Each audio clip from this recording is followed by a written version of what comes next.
Virgin Voyages VoyageFair changes have got a lot of smoke and mirror tricks hidden below the surface, and in today's video I'm going to be going through every single one of those to help you make a better informed decision going forward if you're still going to sail with Virgin Voyages and not necessarily the decision they're trying to nudge you to make. All that and more up next. You don't want to miss it. To help you get the most out of this video is that at certain points I will be comparing between the new different sort of internal categories of how you want to do your booking. It'll make sense in a moment. And when I do that, I'll give you an opportunity to see which of the two I'm going to be comparing, and I'll say you can pause now.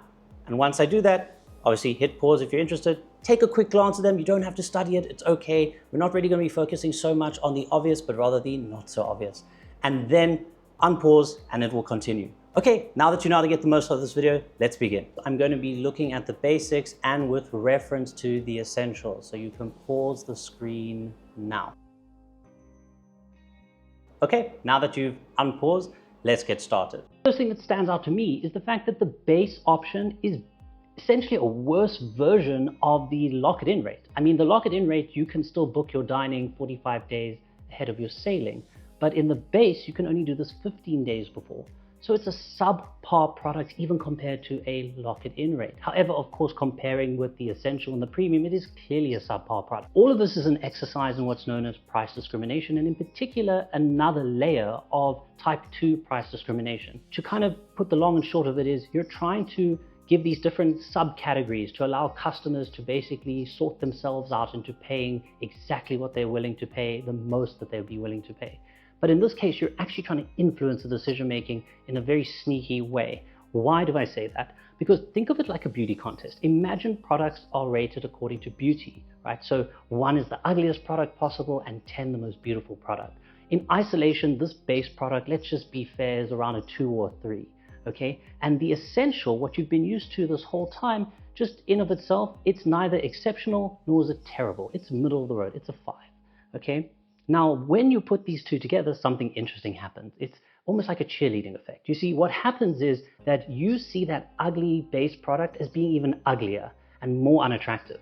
And you see that middle of the road product, remember, in this universe where you're only looking at the two of them, it starts to somehow look a bit more attractive. Relatively speaking, it's just way more attractive. And so the perception is suddenly this becomes a 6 or a 7, maybe for some people an 8, I'm not going to judge. The main point is that now people who may have been okay with picking a lock-it-in rate or even now the base, they see the small token price difference, relatively speaking, that they need to pay to upgrade to the essential, and all that comes with it, you know, twice as fast internet, audio over Wi-Fi calling, and so on and so forth. And obviously the main thing being the dining reservation window of 45 versus 15. And I would say the second most important thing, the fact that you can get credit back or make changes. They see that and they start negotiating with themselves to rather pay that extra amount, which is relatively small, and then go for the essential. That's how Virgin can lock more money in. Interesting enough, for the people who would never consider the base or lock it in, it's also there. Why? Because you might be a bit annoyed with the changes that have been made, or you're a bit unhappy that prices have increased, but the product at best has stayed the same if you're just looking at the essential. But because you have this really ugly thing next to it that shows you how bad things can be, you feel a little bit better about yourself and your decision making, and you might completely overlook how even the essential has gotten way worse. And we're going to get to that just now. Now, before we get to the essential, it actually has to be saved for last. We're going to have to look at the premium. So I'm going to put on screen again that PDF.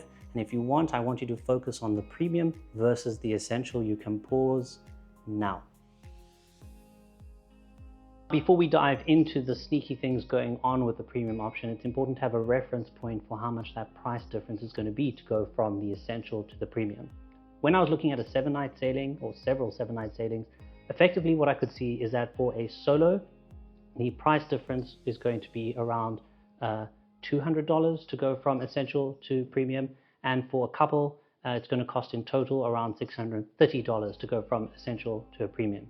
Now, something to be aware of, which they've done to, again, muddy the waters, is that you're prepaying for a bar tab. Yes, there are other perks that come with this, and arguably the main reason people are going to consider this is the dining booking period of around 60 days prior to the sailing, which has replaced the rock stars. They've now bumped up to 120, and this is now replaced where the rock stars used to be. So you're somewhere in between what used to be rock stars and the normal. So the plebs that cannot afford this premium, they're stuck at the 45-day. You get to be the next in line, the next heirs to the throne, so to speak.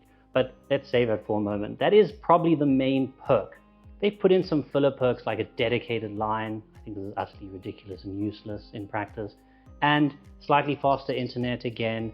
But the bar tab is what muddies the waters. And they've put it there on purpose, again, for you to rationalize, to negotiate with yourself as to why you're going to be okay to pay extra. I'll explain that now. You see, since the solo case of $200 for that 7-night sailing includes a prepaid bar tab, you can basically start justifying to yourself, hey, you know what, if it's $15 per day, I think I'll drink something every single day. I could easily get through that $15 per day amount. So if I take the $200 and so and I subtract from it that 15 multiplied by 7 for 7-night sailing, it's going to come to around $100. And for $100 extra, wow, I get the 60-day before sailing period to book my dining, I get faster internet, and I get this dedicated line. You're going to start doing the negotiation yourself. And for couples, that $630 extra you're going to have to pay, well, let's do the same thing. If you take the 15, multiply by 2 people now, so 30 per day, per cabin that is now, and then multiply by 7, you're around 210 or so. You're going to go from 630-ish to around 420.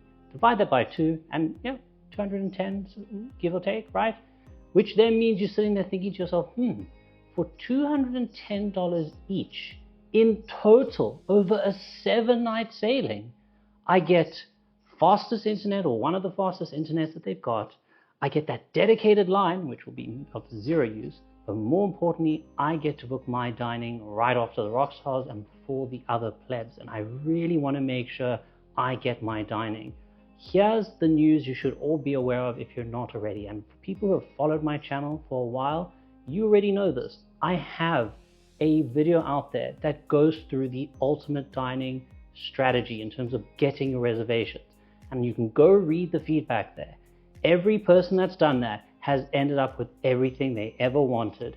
And even with these changes, this extra layer of complication, that same method is going to work. I rewatched it recently thinking maybe I need to redo this. I don't. So please, I would strongly advise you, don't consider throwing away more money to basically be guaranteed one of the main products that Virgin are offering you with their sailing. The thing that's supposed to differentiate them from the others is their dining, their premium dining, right? What good is it if they're telling you, oh, you know what, actually you might not get what you want. You might not get to eat where you want to eat. But if you pay us more because of how bad our system has been, we will make you get the dining that you want. You can go that route, right? Or you can just go watch my video. That nudging, again, that's trying to get you to spend a little bit more. It's a slippery slope. In the beginning, you only had to pay around $50 extra. And now you're very happy settling at Essentials, where you were to begin with.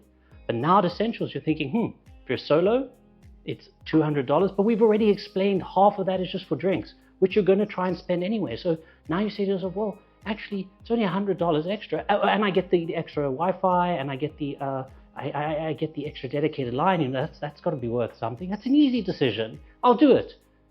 That's what they want you to do. Same idea with the couples as well. You're paying just a little bit extra, and look what you get. You get so much value. You're forgetting the main thing, that they've made the entire experience worse for everybody. And that brings me now back to the Essentials. You see, when Virgin made this announcement, they said that the Essential is more or less the same product you've been familiar with, that you've grown to know and love. But it isn't. It has gotten worse. Whilst the metrics involved in it, the 45 days prior to sailing is when you can book your dining reservations and so on and so forth, have not changed, it clearly has gotten worse. Because beforehand, you had the rock stars and they could book their dining. And then next in line was everyone else. Well, no longer the case. You've been moved from second place to third. From here on onwards, they're going to be playing with those price differences between base and essential, essential and premium. They might even subdivide it even more going forward. But you can bet they're going to keep testing. How much can we get out of you to pay from base to essential and from essential to premium? What are the dials we can twist and turn and the changes we can make again within these categories, within these different segments to get you to spend more money with us? And that's the concerning part. Anyway, I'll see you in the next video. Cheers. Bye.